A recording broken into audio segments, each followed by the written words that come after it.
오늘 요한계시록 6장 9절부터 강의하면 될 것 같습니다. 이제 인의 심판이 본격적으로 시작이 돼서 이제는 하나님께서 하나님의 진노를 이 땅 가운데 쏟아붓고 계시는 그런 장면들이 나오고, 지난번에 네 번째 인까지 떼어진 것을 우리가 보았습니다. 오늘은 다섯 번째 인. 여러분들 요한계시록을 해석하실 때 지난번에도 말씀드렸습니다. 딱 문맥으로 읽어봤을 때 처음에 느껴지는 그 이미지, 그것이 그 문맥에서 여러분들에게 하고자 하는 메시지인 것이다 라고 생각하면 정확하다라고 말씀드렸어요. 그 안에 이상하게 복잡한 해석을 통해서 문맥과 전혀 상관없는 엉뚱한 곳에 해석으로 가게 되면 우리가 하나님과 예수 그리스도를 보는 것에서 벗어나서 이상한, 나중에는 교주가 딱 튀어나오는 이런 현상을 우리가 볼 수가 있습니다. 그래서 문맥으로 한번 이해를 해보자고요. 6장 9절. 다섯째 인을 떼실 때 내가 보니 하나님의 말씀과 그들이 가진 증거로 말미암아 죽임을 당한 영혼들이 제단 아래 있어 큰 소리로 불러 이르되 거룩하고 참되신 대주제여 땅에 거하는 자들을 심판하여 우리 피를 갚아주지 아니하시기를 어느 때까지 하시려 하나이까 하니, 각각 그들에게 흰 두루마리를 주시며 이르시되 아직 잠시 동안 쉬되 그들의 동무 종들과 형제들도 자기처럼 죽임을 당하여 그 수가 차기까지 하라 하시더라. 자, 여러분들의 느껴지는 이미지는 어떤 이미지인가요? 다섯 번째 인을 떼실 때 이제는 순교자들의 신원, 우리의 억울함을 갚아주지 아니하시기를 언제까지 더디하시겠습니까? 라는 그런 이미지잖아요. 그죠? 거기에 대해서 하나님께서 말씀하시기를 흰 두루마리를 주시면서 잠시 동안 쉬되 동무 종들과 형제들이 자기처럼 죽임을 당하여 그 수가 차야만 하나님의 일의 완성이 이제는 시작이 될 것이다 라고 지금 얘기하고 있는 이런 이미지로 들리시죠? 자, 그렇습니다. 이게 지금 다섯 번째 인을 뗄 때는 순교한 영혼들의 피의 신원이 나오는 것이고요. 이것이 이제 요한계시록의 문맥에서는 결국 순교자들을 죽인 로마 제국에 대한 심판으로 연결이 되는 거예요. 그러니까 로마 제국, 이 요한계시록의 집필의 목적은 1차적으로 로마 제국으로부터 예수 믿는 자들이 핍박이 심해졌고, 그 핍박으로 인해서 사도 요한이 반모성으로 유배돼서 자기와 똑같은 처지에 있는 고통받고 있는 예수 믿는 사람들에게 의해서 하늘의 완성된 교회를 보여줌으로 여러분들에게 소망의 메시지를 주고 있는 거잖아요. 그게 1차적으로 요한계시록을 쓴 1차적인 목적이란 말입니다. 그렇기 때문에 이 피의 신원은 로마 제국의 그 압제하고 있는 로마 제국의 심판의 문제로 같이 연결이 될 수밖에 없는 것이다.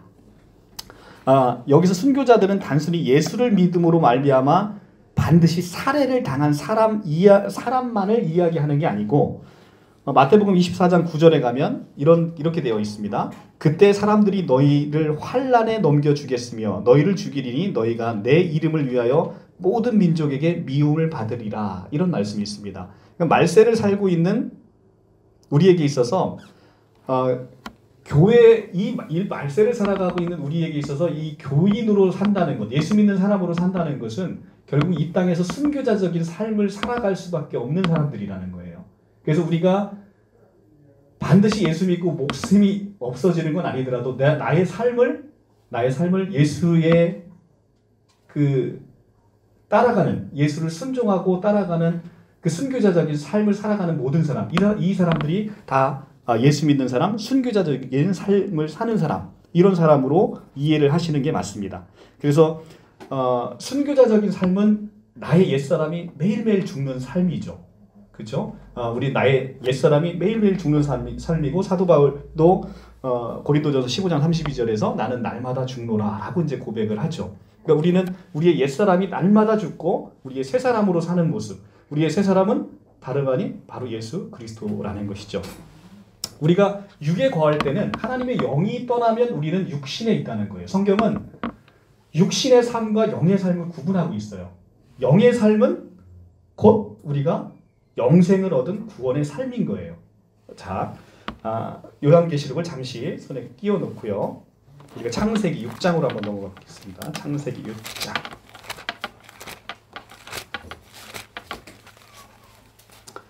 아담이 선악과를 먹음으로 인해서 사람이 이제는 정령 죽으리라라는 언약이 성취돼야 되잖아요. 그래서 인간은 아담 아래에 있는 모든 인간은 죽을 수밖에 없는 인간인 거예요. 그것을 우리는 육신적인 삶이라고 얘기를 하고 있는 겁니다. 그래서 6장 3절에 보면 그 육신이라는 성경적인 표현은 우리 이 몸뚱어리만을 가리키는 얘기가 아니라 육신이라는 삶은 죽을 수밖에 없는, 그리고 본질적으로 이제는 사라지고 없어질 수 있는 모든 것들, 그러니까 하나님 아닌 모든 것들이 육신적인 삶이라고 표현하고 있는 겁니다. 자, 6장 3절에 보시면 여호와께서 이르시되 나의 영이 영원히 사람과 함께 있지 아니하리니 이는 그들이 육신이 됨이라. 자, 왜 육신이 됐답니까? 여호와께서 이르시니 나의 영이 영원히 사람과 함께 아니하기 때문에 육신이 돼버렸다는 거예요. 그러니까 하나님의 영이 없는 사람을 성경에서는 뭐라고 얘기한다고요? 육신이 되었다, 이렇게 얘기를 하는 겁니다. 그러니까 하나님이 영이 함께하지 않는 사람은 그냥 육신적인 삶을 사는 사람이에요. 이것이 바로 옛사람으로 사는 사람이라는 것이죠. 그런데 이것이 신약에서 예수 그리스도로 말미암아 이 육신적인 삶이 다시 영적인 사람으로 바뀌었습니다. 자, 로마서 8장 9절을 한번 가서 볼게요. 로마서 8장 9절, 신약 249쪽.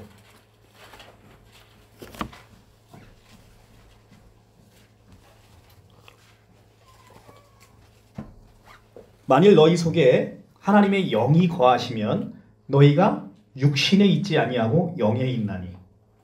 자, 창세기 6장 3절이 하나님의 영이 영원히 거하지 아니함으로 뭐가 됐다고 그랬어요? 육신이 됐다고 그랬어요. 그 육신이 돼서 소망이 없는 우리에게 있어서, 죽을 수밖에 없는 우리에게 있어서 하나님이 영이 거하시면 너희가 뭐에 있지 않답니까? 육신에 있지 않고 영에 있다, 이렇게 얘기를 하고 있는 거예요. 그래서 누구든지 그리스도 영이 없으면 그리스도 사람이 아니라. 여기서 그리스도 영은 하나님의 영이고 성령인 것이죠. 그러니까 신천지에서는 그리스도인이 딱 한 사람밖에 없잖아요. 그죠? 이만희 총회장. 왜냐하면 그리스도 영을 혼자 받았다고 하니까. 예, 그러니까 이 로마서 8장 9절이 전혀 해석이 되지 않는 거예요. 그러니까 우리가 육신의 삶을 살고 있던, 아무 소망이 없던 살고 있는 우리에게 있어서 이제는 하나님의 영, 성령이 오심으로 인해서 너희가 육신에 있지 않고 영에 있다. 자, 영에 있다. 영에 있는 사람이기 때문에 이제는 우리는 하나님과 아름다운 교제와 교통을 나눌 수 있는 그런 사람이 되었다는 것이죠. 다시 한번 그 창세기를 조금 넘어가 보면요. 우리가 육신에 있다라고 하는 것은 사락스라고 표현하는데, 우리 죽을 수밖에 없는 인간성이라고 얘기를 합니다. 그런데 그 사락스적인 인간이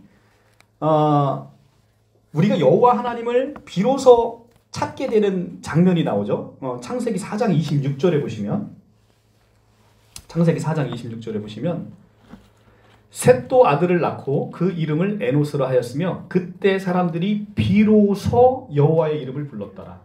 자, 에노스라는 이름은 죽을 수밖에 없는 이라는 뜻을 가지고 있어요. 여러분들 유대 이름은 사람의 이름마다 다 이름의 뜻이 있는 거 아시죠? 에노스라는 이름은 죽을 수밖에 없는 이라는 뜻이에요. 그래서 사람을 뜻할 때 두 단어를 씁니다. 사람이라는 단어를 히브리어에는 두 단어를 쓰는데, 하나는 에노스라는 단어를 쓰고 또 하나는 아담이라는 단어를 씁니다. 그러니까 사람이라는 뜻 자체가 아담이 사람이라는 뜻이에요. 그리고 에노스라는 단어를 써요. 근데 이 에노스라는 뜻이 죽을 수밖에 없는 이라는 뜻인 거예요. 그러니까 인간은 기본적으로 죽을 수밖에 없음을 깨달을 때 그때 비로소 여호와의 이름을 부를 수 있다는 거예요. 왜냐하면 본인의 육신이 한계 부딪힘으로 인해서 이제는 나에게는 소망이 없구나를 느낄 때 그때 비로소 사람은 여호와를 찾게 된다는 것이죠. 그러니까 우리가 육신을 신뢰할 때 우리는 결코 여호와를 찾을 수 없다는 것이죠. 그러니까 하나님의 영이 우리에게 와야만, 하나님의 영이 와서 우리가 죽을 수밖에 없는 인간임을 깨달을 때 비로소 우리가 여호와의 이름을 부를 수 있다라고 얘기를 하고 있는 겁니다. 자, 다시 요한계시록으로 넘어가서요. 자, 다섯 번째 인을 떼실 때 하나님의 말씀으로 인한 순교당한 영혼들이 제단 아래서 큰 소리로 외칩니다. 우리의 이 신원을 위해서 땅에 거하는 자들을 심판하여 우리 피를 갚아주지 아니하시기를 라고 되어 있어요. 땅에 있는 거하는 자들은 누구를 얘기할까요? 땅에 거하는 자들. 그러니까 하늘은 성경은 육신과 영을 비교하고 있고 땅과 하늘을 비교하고 있죠.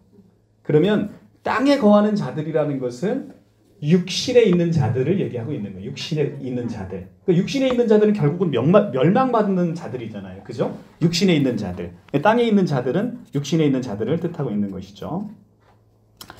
자, 그 신원의 기도를 잘 들어보면 마치 복수를 해달라라는 취지로 읽힐 수도 있어요. 그런데 이제 성경을 그렇게 보면 약간 좀 편협하게 보시는 거고요.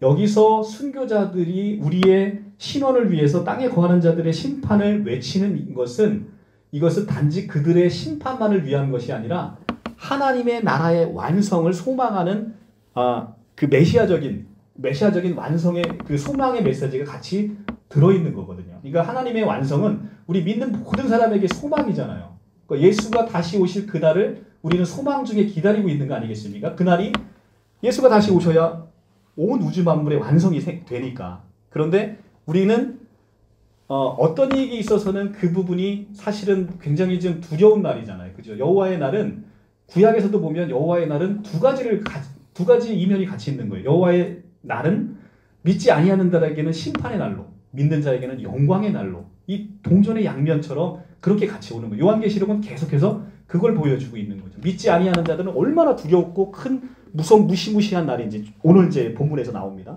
얼마나 그 무시무시한 날인지. 그런데 하나님의 보호하신 가운데 있는 그들에게 있어서는 이게 얼마나 영광과 소망의 날인지를 요한계시록은 계속해서 보여주고 있다는 것이죠. 그리고 또 하나는 이 땅에서 고난받는 교회와 하늘에 완성된 교회를 계속해서 교차해서 요한계시록에서 보여줌으로 인해서 이 땅에서 환난당하고 있는 교회에게 소망과 위로를 주고 있는 메시지를 계속해서 같이 보여주고 있다는 겁니다.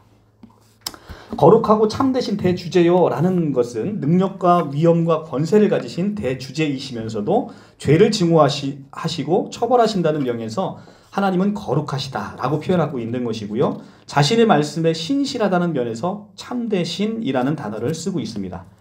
각각 그들에게 흰 두루마리를 주신다는 것, 흰옷을 주시며 이르시는 이유는 이들의 신원은 이미 그리스도의 피로 깨끗하게 씻어졌음을 알려주고 있는 겁니다. 그들에게 흰 두루마리를 줬다. 흰 두루마리를 주었다는 것은 이미 예수 그리스도로 말미암아 깨끗해짐을 얘기하고 있는 거예요. 그것은 이제 7장 바로 옆장에 보면 7장 14절에 보시면 내가 말하기를 내 주여 당신을 아시나이다 하니 그가 나에게 이르되 이는 큰 환난에서 나오는 자들인데 어린 양의 피에 그 옷이 씻어 희게 하였느니라. 자, 우리가 흰 옷은 어떻게 해서 입을 수 있는 옷이에요? 예수 그리스도의 피 뿌림으로 말미암아 그 피에 깨끗하게 우리 죄가 씻어짐으로 흰 옷을 입을 수 있다는 거예요. 그러니까 이 흰 옷은 우리의 본성에서 나오는 게 아니라 예수께서 입혀주시는 옷이라는 것이죠. 우리가 이제 갈라디아서 3장 27절에 가서 보면 넘어갔다 와 볼까요? 갈라디아서 3장 27절에 가면 우리가 마지막 때에 하나님의 심판의 보좌 앞에 있으면 여러분들에게 묻습니다. 내가 너를 심판하지 아니할 이유가 무엇이냐라고 얘기할 때 여러분들은 무슨 얘기를 하시겠습니까?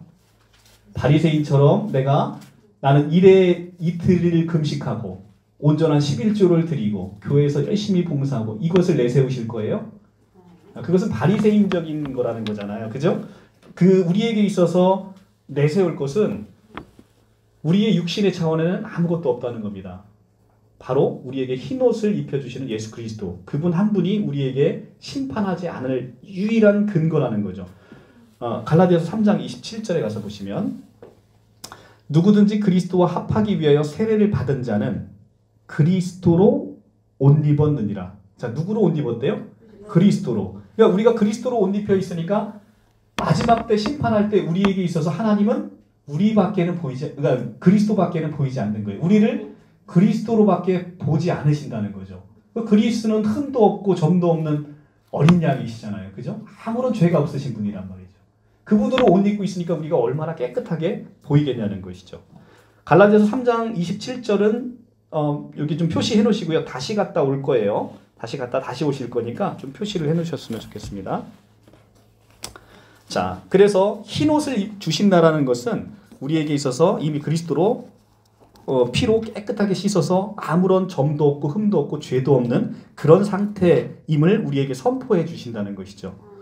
자, 그래서 예수 믿는 자들은 이 흰옷으로 표시가 되고 있는 거예요. 근데 이 흰옷에 대한 부분에 있어서 사실 스펄전이 누구냐면 인류 역사상 나타난 가장 위대한 설교가 그다음 영성가로 손꼽히는 분이에요. 뭐 무디도 있고 다 있지만 이 스펄전을 가장 위대한 지구 역사상 나타난 가장 위대한 설교가로 꼽고 있습니다. 근데 이 스펄전 목사님이 이 흰옷에 대해서 몇 가지를 이제 본인의 영성으로 풀어내고 있는데요. 첫째는 흰옷은 그들의 성품이 흠이 없는 순결을 보여주고 있다. 이렇게 얘기를 하고 있습니다. 흰옷에서 그냥 상징되어지는 것 그렇게 우리가 볼 수 있죠. 흰옷은 누구나 공감할 수 있는 얘기죠. 흰옷은 깨끗하다, 순결하다 이렇게 볼 수 있는 것이고요. 그 다음에 흰옷은 성도들의 영혼이 그들에게 맡겨진 봉사를 행하기에 가장 적합한 것이다 라는 것이죠. 그 제사장 앞에 그러니까 제사장으로서 우리가 세마포 옷을 입고 하나님 앞에서 봉사하는 옷으로서의 흰옷은 가장 적합한 것이다. 그리고 흰옷은 또한 승리를 표시하고 있다. 승리를 표시하고 있고 흰옷은 또한 안식을 나타내는 색깔이다라고 얘기합니다. 어떤 사람이 더럽고 비참하고 세상에서 찌들은 일을 하게 되면 흰옷을 입고 일하는 사람 아무도 없잖아요. 그러니까 흰옷을 입는다는 것은 내가 세상에서 모든 걸 내려놓고 이제는 안식한다라는 의미를 가지고 있다라고 스펄전 목사님이 설명을 하고 있습니다. 그래서 또 하나는 마지막으로 흰색이 나타나는 것은 기쁨을 나타나는 색이다. 그래서 거의 모든 민족의 흰옷은 신부에게 가장 적합한 옷이어서 결혼식에 가면 신부가 입는 드레스가 무슨 색이죠? 흰옷이라는 거죠. 그래서 기쁨을 상징한다라고 얘기를 하고 있습니다. 아주 타당한 얘기죠. 이 흰옷에서 우리가 풍겨지는 우리의 영적인 메시지를 스펄전 목사님은 그렇게 보고 있다라고 얘기를 하고 있습니다. 자, 흰옷을 주시면서 이제 아직 잠시 동안 쉬되 동무종들과 형제들도 자기처럼 죽임을 당하기까지 그 수가 차기까지 하시더라라고 얘기를 합니다. 이 말의 의미는 우리가 에베소서와 같이 연결해서 보시면 되는데 창세 전에 우리는 구원받는 자는 하나님이 어떻게 하신다는 거예요? 미리 예정하시고 구원하기로 작정하셨다는 거잖아요. 그 모든 구원하시기로 예정하시고 작정한 모든 사람들을 다 구원할 때까지 너가 잠시 쉬고 있으라는 거예요. 그래서 너희 동종무들과 친구들이 너희들처럼 죽임을 당할 것이다. 너희들처럼 순교자적인 삶을 살 것이다. 그들이 다 구원받는 역사가 내가 다 마칠 때까지 너희는 잠시 쉬고 있어라 라고 얘기를 하고 있는 거예요. 자, 그런데 신천지는 이것을 특이하게 얘기를 해요. 여러분들 한번 상식적으로 한번 생각해 보십시오. 여기서 6장에 보면 동종무들과 친구들이 동무종들과 형제들이 순교자와 같은 처지의 사람으로 읽힙니까? 다른 사람으로 읽힙니까? 예, 그냥 문맥으로 이해하면 순교자들도 예수 믿다가 죽은 사람들이에요. 동무종들과 형제들도 너희처럼 그렇게 순교자적인 삶을 사는 사람, 그러니까 같은 문맥으로 이해되잖아요. 신천지는 전혀 반대로 이해를 하고 있어요. 전혀 반대로 이해를 해서 신천지는 순교자들과 동무종들과 형제들, 발음도 제대로 안 되네요. 대조적인 관계로 이해를 합니다. 그러니까 순교자는 장막성전에서 배교하지 않은 자들로 이해를 하고요. 동무종들과 형제들은 배도한 7 금초대 교회 목자들과 성도들을 가리킨다라고 해석을 합니다. 그래서 동종무들과 형제들은 순교자들과 같은 처지의 성도들로 언젠가는 죽임을 당할 수도 있는 잠재적인 순교자들로 모두 구원을 받는 백성들이라는 이런 해석하고는 전혀 상관없는 엉뚱한 해석으로 가고 있는 것이죠. 그래서 신천지는 장막성전을 기준으로 인류 역사가 돌아가잖아요. 근데 그 중에서 순교자는 장막성 7 금초대에서 배교하지 않고 남아있는 자들, 그러니까 신천지 교인들을 얘기하는 거죠. 그리고 이 동무종들과 형제들은 배교하고 나온 목자들과 성도들을 가리킨다라고 해서 이 문맥에 맞지 않은 이런 해석을 합니다. 항상 그러니까 이분법적인 사고로 계속 하다 보니까 뭔가를 자꾸 나눠야 되니까 그런 식의 해석을 하는 것이죠. 타당한 해석이 아니라는 겁니다. 자, 그러면 우리가 그 수가 차기까지 하나님이 예정해 놓으신 그 자들이 완성이 될 때까지 하나님은 기다리신다는 거죠. 하나님의 이 자비하심, 그 다음에 고난 가운데도 늘 그 안에서 구원받을 백성들을 찾고 있는 하나님의 은혜로움을 우리가 이 장면에서 볼 수가 있는 것이죠. 하나님은 이렇게 하나님의 백성을 가리켜서 죽임을 받을 자라고 표현을 하고 있고, 교회는 이렇게 이 땅에서 계속해서 죽는 모습으로 나타날 것이라는 것을 알려주고 있습니다. 그 이유는 우리가 새 생명을 받았기 때문이죠. 이 새 사람을 둘러싸고 있는 옛 것들은 여전히 존재하고 있습니다. 근데 그 옛 것을 부수는 데 필요한 것이 바로 우리의 순교자적인 삶이다라고 얘기를 하고 있는 겁니다. 하나님의 백성들은 그러한 환난과 고통을 통해서 옛사람이 죽어가는 것이죠. 그러면서 거룩이 이루어지는 것이죠. 그래서 하나님은 우리를 끊임없이 세상에서 광야와 같은 삶을 살도록 허락하시는 이유가 바로 그건 거예요.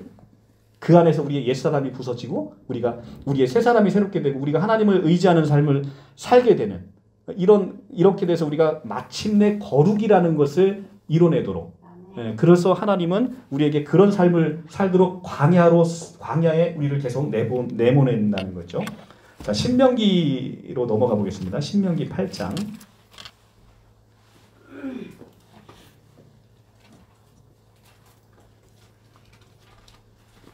(274쪽)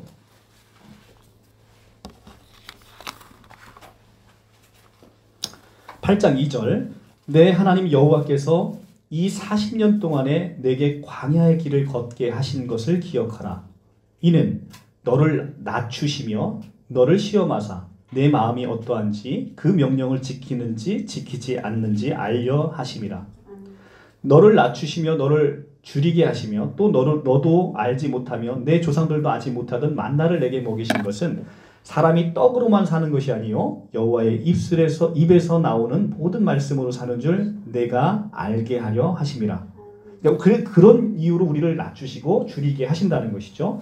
8장 12절. 내가 먹어도 배부르고 아름다운 집을 짓고 거주하게 되며 또 내 소와 양이 번성하며 내 은금이 증식이 되며 또 내 소유가 다 풍부하게 될 때에 내 마음이 교만하여 내 하나님 여호와를 잊어버릴까 염려하노라. 여호와는 너를 애굽 땅 종되었던 집에서 이끌어내시고 너를 인도하여 그 광대하고 위험한 광야 곧 불뱀과 전갈이 있고 물이 없는 간조한 땅을 지나게 하셨으며 또 너를 위하여 단단한 반석 위에 물을 내셨으며 내 조상들도 알지 못하던 만나를 광야에서 내게 먹이셨나니 이는 다 너를 낮추시며 너를 시험하사 마침내 내게 복을 주려 하심이었느니라. 자, 우리가 환난과 고통 가운데 있는 이유가 뭐래요? 마침내 내게 복을 주기 위하신 거라는 거죠. 마침내. 그러면 여러분들 지금 자녀분들 때문에 또 가족분들 때문에 또 믿지 않는 또 나머지 가족들 때문에 엄청 환난과 고난 가운데 계신 것을 잘 알죠. 근데 그 환난과 고난이 결국은 무엇을 위한 거라요? 마침내 여러분들의 가정을 축복하기 위한, 마침내 여러분들의 가정에 복을 내리기 위한 하나님의 위대한 계획하신 가운데 이 모든 환난이 있다는 것이죠. 그러니까 우리가 환난을 볼 때 이 환난이 누구의 손에 있는지를 우리가 보셔야 된다는 거죠. 그러니까 우리가 물론 어떤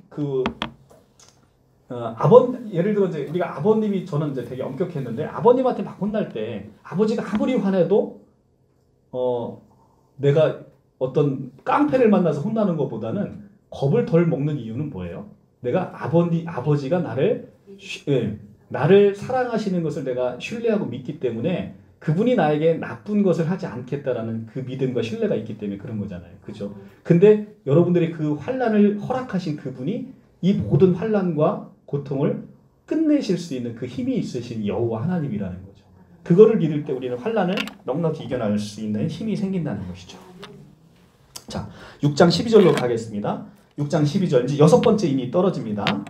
12절. 내가 보니 6번째 인을 떼실 때 큰 지진이 나며 해가 검은 털로 짠 상복같이 검어지고 달은 온통 피같이 되며 하늘의 별들이 무화과 나무가 대풍에 흔들려 설익은 열매가 떨어지는 것 같이 땅에 떨어지며 하늘은 두루마리가 말리는 것 같이 떠나가고 각 산과 섬이 제자리에서 옮겨지며 땅의 임금들과 왕족들과 장군들과 부자들과 강한 자들과 모든 종과 자유인이 굴과 산들의 바위 틈에 숨어 산들과 바위에서 말하되 우리 위에 떨어져 보좌에 앉으신 이의 얼굴에서와 그 어린 양의 진노에서 우리를 가리라. 그들의 진노의 큰 날에 이르렀으니 누가 능히 서리요 하더라. 자, 여섯 번째 인에 느끼는 이미지는 뭔가요? 우주 만물, 특히 해, 달, 별이 다 떨어지고 흔들리고 온 지구가 한꺼번에 멸망하는 것 같은 그런 느낌이 들죠?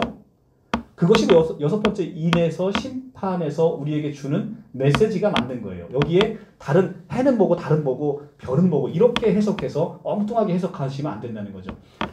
하나님의 심판의 진노는 1차적으로는 우리가 보고 있는 모든 현상, 삼라만상의 모든 현상에서 심판이 임한다는 겁니다. 이것을 영적으로만 이해하시면 여러분들은 크게 오해를 하시는 것이죠. 자, 여섯 번째 이는 진노의 큰 날에 대한 것이죠. 6장 12절 13절에서 해달별에 문제가 생긴다라는 표현은 종말의 심판이 포괄적이며 우주적인 성격을 보여주고 있는 겁니다. 해달별이 흔들린다는 건 이 심판이 단지 어떤 온 우주 중에 지구, 그 중에서도 대한민국 중에서도 과천 땅에서도 장막성전에 대한 심판의 얘기를 다루는 게 아니라 그 좁은 심판을 그따위로 작은 그걸 얘기하는 게 아니라 온 우주적인 심판, 해달별을 흔드는 엄청나게 우주적인 심판이 이제는 마지막에 종말의 때에 우리에게 계속해서 임하고 있다는 것을 보여주는, 그래서 심판이 포괄적이며 우주적이다라는 것을 보여주고 있는 메시지라는 거죠. 그래서 여기서 요한이 심판을 묘사하는 데 사용된 것은 구약 성경에서 자주 활용하고 있는 우주적인 붕괴의 언어를 쓰고 있다는 거죠. 구약 성경부터 계속해서 해와 달과 별이 무너지는 사건에 대한 예언서들이 나오는데 이것들은 우주적 붕괴를 구약 성경에서부터 계속해서 그 부분을 활용하고 있는 것을 구약 성경을 인용해서 이 부분을 표현하고 있다는 겁니다. 몇 가지만 한번 보고 올게요. 이사야 13장 10절에 볼게요. 이사야 13장 10절.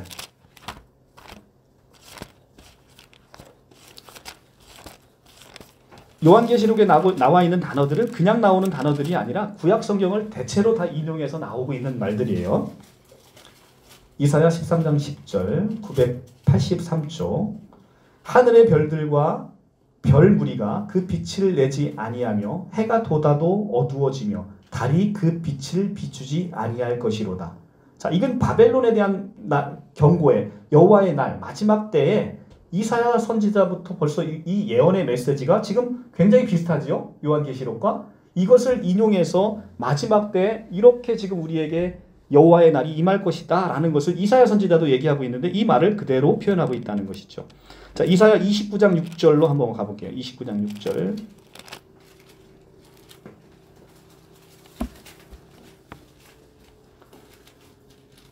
만군의 여호와께서 우레와 지진과 큰 소리와 회오리 바람과 폭풍과 맹렬한 불꽃으로 그들을 징벌하실 것인즉 이렇게 되어 있죠. 자, 이사야 34장 4절. 34장 4절. 1006조. 하늘의 만상이 사라지고 하늘의 만상이 뭡니까? 해, 달, 별. 하늘의 만상이 사라지고 하늘들의 두루마리 같이 말리되. 자, 요한계시록하고 똑같죠? 네, 하늘이 두루마리 같이 말리되 그 만상이 쇠자나미 포도나무 잎이 마름 같고 무화과 나무 잎이 마름 같으리라. 자, 34장 4절에 가면 해달별이 사라지고 하늘이 두루마리처럼 말린다라는 표현이 지금 요한계시록의 표현과 동일하다는 거죠. 자, 이렇게 요엘서 2장 31절에서 32절도 마찬가지, 에스겔서 32장 7절부터 8절도 마찬가지입니다.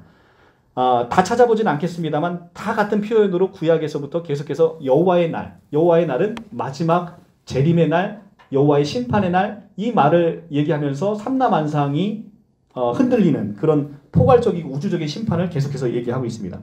창조세계의 와해는 성경에서 등장하는 심판 중에 가장 극단적인 형태이며 해달별은 하나님의 창조세계에서도 가장 핵심적인 위치를 차지하고 있는 겁니다. 그죠? 넷째 날에 만들어졌잖아요.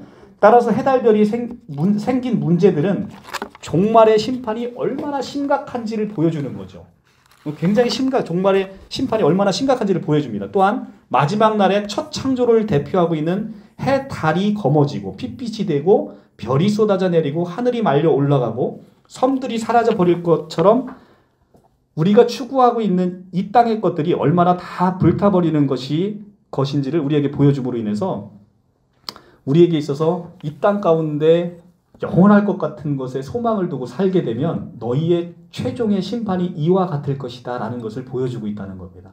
그래서 우리가 세상의 것에 소망을 두면 해달별은 영원히 없어지지 않을 것 같잖아요. 하나님이 흔드시면 단번에 떨어 없어지는 게 바로 창조세계라는 거예요. 그러니까 우리의 모든 주권을 누가 쥐고 계신다는 거죠? 여호와 하나님께서. 우리는 그것을 인지하지 못하고 우리가 이 땅 가운데 세상의 부와 권력과 세상의 명예와 이런 것들 붙들고 사실 때 여러분들의 인생은 하나님이 한 번 바람으로 훅 불어버리시면 날아가는 안개와드 같은 그런 인생을 살아가신다는 것이죠.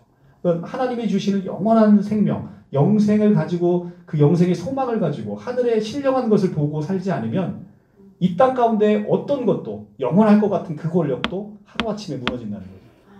우리가 지금 한국사를 통해서도 알 수 있잖아요. 그죠? 예전에 그러니까 이명박 정부, 박근혜 정부만 해도 그때 있었던 한나라당의 정부가 뭐 한 100년 이상은 갈 것 같잖아요. 엄청나. 지금 민주당 세력을 보시면 마찬가지. 지금 민주당의 기세가 앞으로 한 몇십 년을 갈 것 같잖아요. 그죠? 이 권력은 그런데 그렇게 무상하다는 거죠. 이게 하나님이 한번 훅 불어버리면 하루아침에 다 날아가는 것이 우리가 믿고 있는 그런 세상 것들에 대한 권력이라는 겁니다. 그렇기 때문에 여러분들이 세상 것에 의지하고 있으면 우리가 얼마나 이 땅 살아가면서 소망이 없는 것인지를 자세히 보고 있습니다. 자, 심판의 대상은 6장 15절에서 언급된 땅에 속한 자들이 바로 심판의 대상이고 이것은 바로 땅에 속한 자들이라는 것은 세상에 속한 자 전체를 의미하는 거죠. 아까 육신에 속한 자, 그죠? 그러니까 심판의 대상이 장막성전에 있어서 배도한 자가 심판의 대상이 아닌 거예요. 그죠? 성경은 분명히 심판의 대상은 세상으로 못 받고 있는 거예요. 세상의 모든 것이 심판이 대상이 되는 거지. 한국에 있는 과천에 있는 조그만 사이비 집단이 심판 대상, 이렇게 성경을 보시면 너무 그러니까 좁은 세상에 빠져 계신다는 겁니다. 우주적 심판을 얘기하고 있는 거예요. 자, 그리고 지금 성경에서의 숫자는 그냥 나오는 숫자가 없다라고 말씀드렸어요. 자, 7은 완전수입니다. 그죠? 그러니까 여러분 이렇게 생각하시면 돼요. 7이 왜 완전수냐? 그렇게 얘기할 수 있어요. 근데 유대인에게 있어서의 그들의 문화에서는 그것이 완전수인 거예요. 예를 들어 한국에서 4층의 엘리베이터에서 4층이 없앤 층이 있죠. 왜 없앴을까요? 한국의 문화의 개념에서는 사가 죽을 사자, 그러니까 왠지 4층에 살면 내가 죽을 것 같은 이런 느낌을 갖는 사람도 있다는 겁니다. 그게 한국의 문화예요. 아니 왜 사가 죽을 것 같으냐? 그렇게 생각할 수도 있어요. 그런데 한국의 문화가 그렇다니까. 그러니까 유대인에게 있어서 유대인의 문화의 7은 완전수라는 거예요. 그게 유대인의 문화니까. 이게 유대인들에게 있어서 주어진 책이기 때문에 우리가 유대인의 문화로 이걸 이해해야 맞다는 거죠. 근데 15장에 보면 땅의 임금들과, 자 이제 심판의 대상이 나와요. 땅의 임금과 왕족과 장군과 부자들과 강한 자들과 모든 종과 자유인이 몇 개가 나와요? 7개. 자, 땅의 임금, 왕족, 장군, 부자, 강한 자, 모든 종, 자유인. 왜 7을 썼을까요? 모든 심판의 대상이 하나님의 심판 아래 다 놓여있다는 것을 이 7명으로 대표하고 있는 거예요. 그냥 7이라는 숫자가 그냥 나온 게 아닌 겁니다. 아시겠어요? 자, 여러분들 보시면 이게 이제 7장에 오늘 나오는 실제 수냐 상징 수냐라는 것을 이해할 때 너무너무 중요한 겁니다. 왜 홍수가 40주야를 내렸을까요? 자, 예수님은 왜 광야에 나가서 40일 동안을 있어야 했을까요? 이것이 그냥 우연일까요? 왜 40일 이렇게 나오냐는 거예요. 이 40일이라는 것에 유대 문화에 있어서 40일은 우리가 환란 때를 나타내는 숫자라는 거예요. 환란의 때. 그러니까 40일을 40일을 온전하게 홍수가 내렸다는 건 환란 가운데 완전히 흠뻑 빠졌다는 겁니다. 아시겠어요? 유대 문화의 배경, 그냥 40이 그냥 나온 숫자가 아니라는 것이죠. 우리에게 있어서 이 숫자는 유대인에게 있어서 유대인의 문화를 이해해야 같이 이해할 수 있다는 것이죠. 그래서 여기 나온 숫자 7은 세상의 모든 것들에 대한 심판이 이 일곱으로 상징되는 모든 것에 다 포함되어 있다는 겁니다. 근데 그 일곱으로 표현되는 모든 세상이 심판이 임했고 그들이 굴과 산들의 바위 틈에 숨어 산과 바위에게 말하되 우리 위에 떨어져 보좌에 앉으신 이의 얼굴에서 그 어린 양의 진노에서 우리를 가리라. 그러니까 굴과 산들한테 얘기를 하는 겁니다. 제발 우리 좀 가려줘. 우리 하나님과 어린 양의 진노가 너무 무서워. 우리를 가려줘. 이런 얘기를 하고 있는 겁니다. 그러니까 얼마나 이 심판이 마지막 때에 내려지는 하나님의 진노가 무서운지를 알려주고 있는 것이죠. 우리가 구원이라고 할 때 뭐로부터 구원이라고 지난번 제가 말씀드렸어요? 하나님의 진노로부터의 구원이다. 이렇게 얘기를 합니다. 너희는 본질상 진노의 자녀였더니 에베소서 2장에 나오는 말씀이잖아요. 본질상 진노의 자녀였던 너희를 이제는 아들의 사랑의 나라로 옮기셨다는 거잖아요. 그러니까 하나님의 진노가 얼마나 무서운 가운데 임하면 굴과 산과 바위 틈에 숨어서 제발 산과 바위가 우리를 좀 가려줬으면 좋겠다. 하나님의 진노, 하나님의 얼굴을 보기 싫은 거죠. 하나님의 진노에서 피하고 싶은 거예요. 그런데 그들이 진노의 큰 날에 이르렀는데 누가 능히 서리요 하더라. 하나님의 진노가 얼마나 크면 이것은 수사학적인 의문문이에요. 누가 능히 서리요 하더라. 아무도 설 자가 없다는 거. 너무 진노가 커서. 그런데 삽입절이 그 다음부터 이제 일곱째 인을 떼기 전에 삽입절이 딱 들어가는 게 바로 7절입니다. 하나님 앞에 능히 서는 자가 있다라는 겁니다. 지금 7장의 삽입절에서는 도대체 하나님의 이 진노 앞에서 능히 쓰는 자가 있는데 그 자가 누구인지를 7장에서 삽입해서 보여주고 있는 겁니다. 이제 7장으로 넘어가겠습니다. 자, 7장 2일 후에는 계속해서 나오는 요한계시록의 단어죠. 메타타우타라는 헬라어 단어를 쓰는데 이것은 시간적 순서가 아니라고 말씀드렸어요. 요한이 환상 중에 보는 장면의 이동인 것이지 이걸 시간적 순서로 풀면 요한계시록이 엉망으로 풀립니다. 시간적 순서가 절대 아니고 장면의 이동을 나타내는 말이다 라고 합니다. 내가 내 천사가 땅 네 모퉁이에 선 것을 보니 땅의 사방의 바람을 붙잡아 바람으로 하여금 땅에나 바다에나 각종 나무에 불지 못하게 하더라. 또 봄에 다른 천사가 살아계신 하나님의 인을 가지고 해 돋는 데로부터 올라와서 땅과 바다를 해롭게 할 권세를 받은 네 천사를 향하여 큰 소리로 외쳐 이르되 우리가 하나님의 종들의 이마에 인치기까지 땅이나 바다나 바다들을 해하지 말라 하더라. 내가 인침을 받은 자의 수를 들으니 이스라엘 자손의 각 지파 중에 인침을 받은 자들이 14만 4천이니 이렇게 되어 있습니다. 자, 여러분들 이 7장 1절과 4절 통해서 그냥 딱 들려지는 그려지는 이미지가 뭡니까? 하나님의 진노에서 누가 서리요? 라고 수사학적인 의문문을 던져놓고 그 자가 누군지를 설명하고 있잖아요. 그 자가 누구냐면 하나님이 자기의 종들에 의해서 이마에 인쳐진 자들, 이 자들이 하나님의 진노 앞에서 능히 설 자라는 겁니다.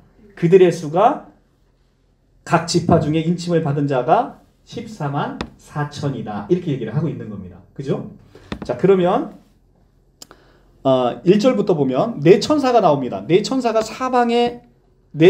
네 모퉁이 사방의 바람으로 나타나는데 이 숫자 넷은 땅 전체가 심판의 대상임을 알려주고 있는 거예요.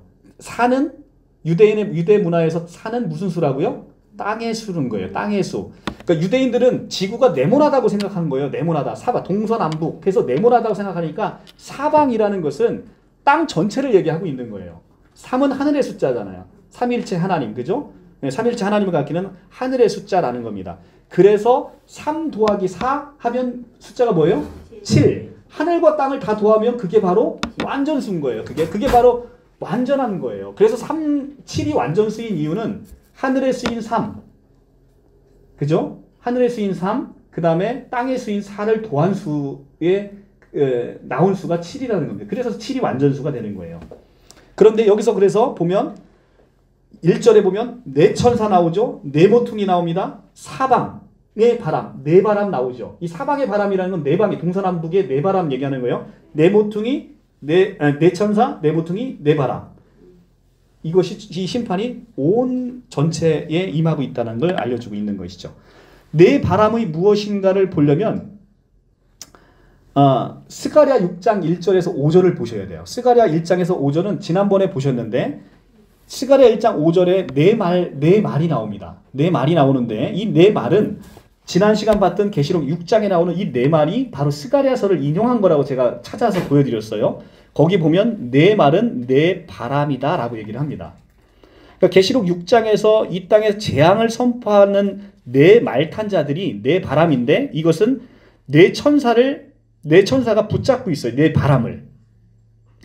그러니까 천사가 바람을 붙잡고 있는 이유는 하나님의 종들의 이마에 인치기 위해서 그 재앙을 선포하는 네 바람을 천사들로 하여금 붙들게끔 하시고 있는 거예요. 그러니까 여기서 성경에서 바람이 분다는 얘기는 재앙을 의미하고 있는 거예요. 재앙의 바람을 얘기하고 있는 겁니다. 네 천사가 이 네 사방에서 오는 바람을 붙잡고 있다는 것은 심판이 오지 못하도록 붙잡고 있다는 얘기예요.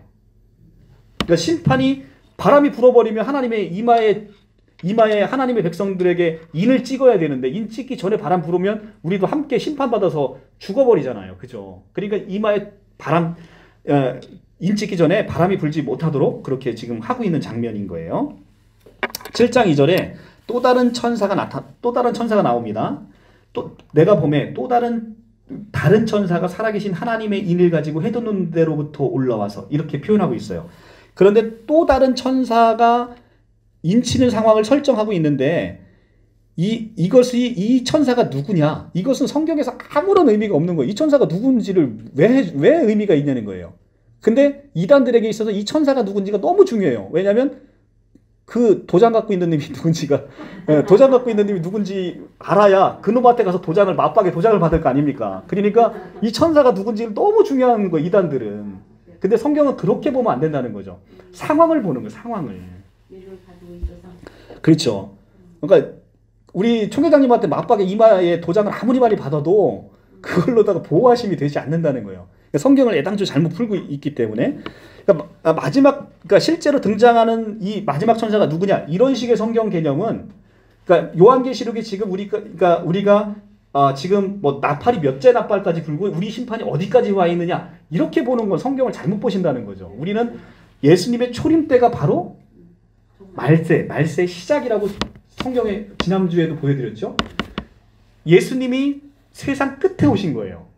그죠? 히브리서에 세상 끝에 오셨다는 거예요. 예수님. 그러니까 말세는 예수님의 오심으로 비로소 이미 시작이 됐다는 거예요. 그러니까 우리는 지금 말세를 살고 있는 거예요. 그러니까 초림과 재림의 긴 기간이 성경에서 얘기하는 말세의 기간이다. 그러니까 마지막 우리가 지금 몇째 나팔이 지금 불려서 거기서 지금 살고 있는데 이걸 보시면 인간에게 있어서 어떤 생각이 드냐면 우리가 시간을 정해놓으면 왜 이단들에게 있어서 이단들이 부흥하시는지 아십니까?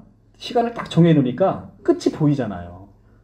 그러니까 끝이 보이니까 내가 힘껏 달려갈 수 있는 거예요. 근데 성경은 절대 그렇게 성경을 보지 말라고 얘기하는 거예요. 마지막 그때는 아들도 모른다는 거예요. 오직 아버지만 그때를 알고 있기 때문에 너희는 그냥 너희에게 주어진 삶을 오늘 하루도 소망 가운데 사는 겁니다.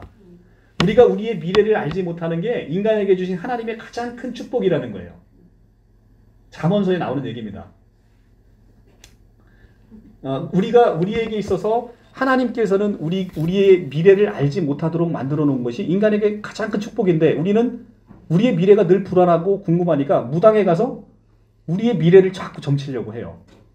그게 우리에게 주어진 축복인지도 모른다는 거죠. 근데 우리는 우리의 미래를 보는 순간 우리는 평상심을 잃어버려서 우리에게 주어진 긴 인생을 살아야 되잖아요. 우리가 이 긴 인생을 마라톤을 하는 사람이 100m 달리기로 달리면 마라톤을 할 수 있어요? 없어요? 못 하잖아요. 절대. 우리 페이스를 놓쳐버리면 마라톤이라는 걸 못 하는 거예요. 그래서 성경은 절대로 우리가 지금 심판에 어디에 와 있는지를 우리가 그것에 관심을 가질 이유가 없다는 거예요. 우리는 심판을 보면서 하나님이 그때가 지금 점점 가까이 오고 있구나라고 인식하면 족하다는 거죠. 이제 그때가 지금 내일이냐 모레냐 이렇게 보시면 우리가 늘 우리의 페이스를 오버해서 우리가 온전히 우리의 인생의 모든 경주를 만주할 수가 없다라는 얘기를 하고 있는 겁니다. 자, 그래서 또 여기 보시면 또 하나 이제 이단들이 잘 먹는 써먹는 구절이 7장 2절에 나와요. 해 돋는 데로부터 올라온대요. 자, 이 천사가 이 맞박에 도장을 찍는 천사가 있는데 이 천사가 어디서부터 올라와요? 해 돋는 데로부터 올라온대요.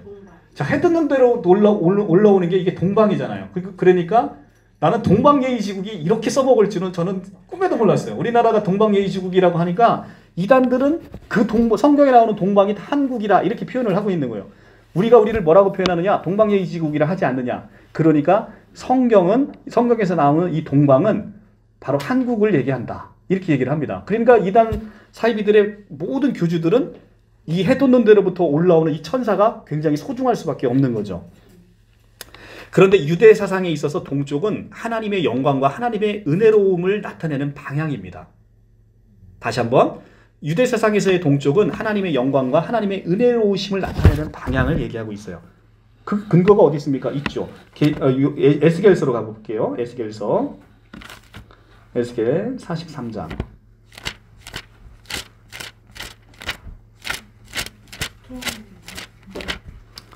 에스겔 43장.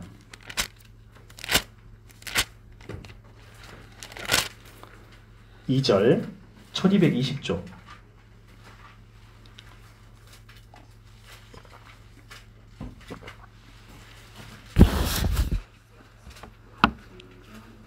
(43장 2절)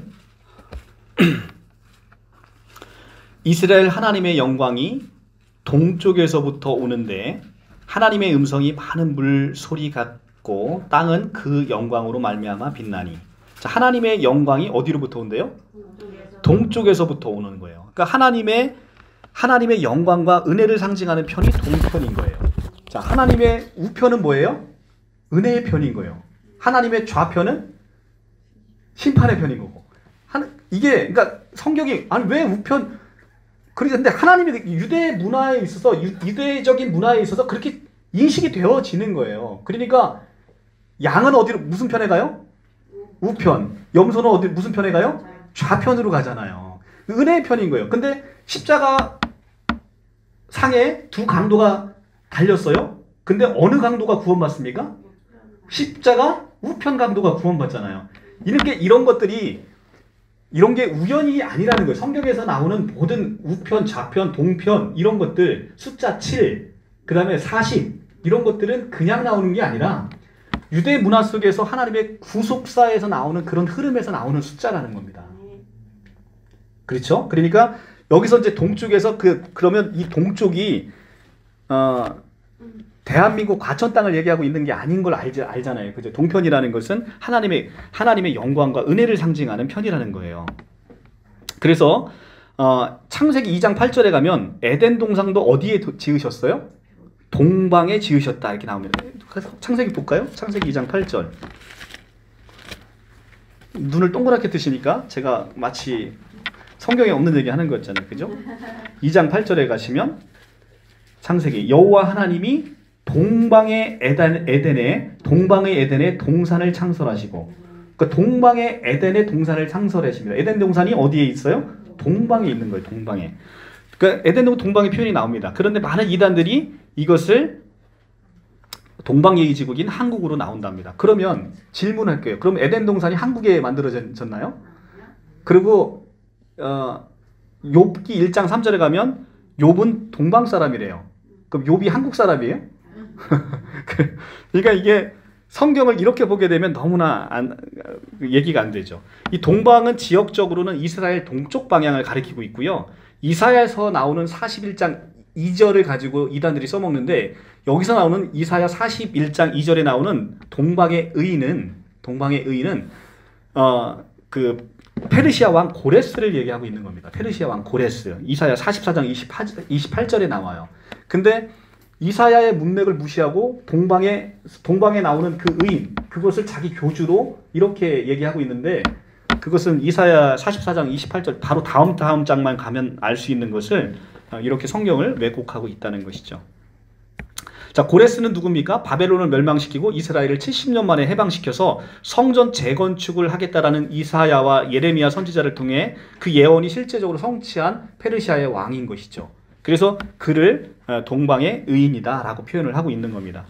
자, 다시 계시록으로 넘어가서 계시록 7장 3절 인친다라는 대목이 나와요. 자, 인친다. 자, 인친다. 이는 소유권과 구원의 의미를 가지고 있어요. 창세기 4장 15절에 가면 가인은 보호의 의미로서 이마에 뭐를 받았어요? 표를 받았어요. 에스겔 9장 4절에서 6절에서도 이마에 표 있는 잔을 죽이지 못하도록 하는 장면이 나옵니다. 그리고 출애굽 때 문설주에 바른 피는 인침이 심판으로부터 구원과 관련 있음을 나타내주고 있습니다. 그래서 인친다라는 것은 하나님의 소유권을 표시하고 그 하나님의 소유자는 하나님의 진노에서 구원을 받는다라는 의미로 요한계시록에서 사용을 하고 있는 겁니다. 그러면 질문, 예수 그리스도 초대교회 이후에 지금 그러니까 신천지인들은 자기들이 인 맞고 있는 중이라고 얘기하잖아요. 그러니까 인 맞았냐 물어보면 인 맞고 있는 중이래요. 인을 도장을 얼마나 깊이 찍는지 너무 길게 맞는데 하여튼 자기들 인 맞고 있는 중이래요. 인 맞은 자는 한 명도 없고. 그러면 신천지 말고 예전에 인 맞은 자가 있을까요? 없을까요? 네? 네, 성경에서 인 맞은 자 있을까요? 없을까요? 당연히 있죠. 그러니까 예수님이 이 땅 가운데 왜 오셨어요? 우리한테 인치려고 오셨지 않습니까? 에베소서 가볼게요. 에베소서.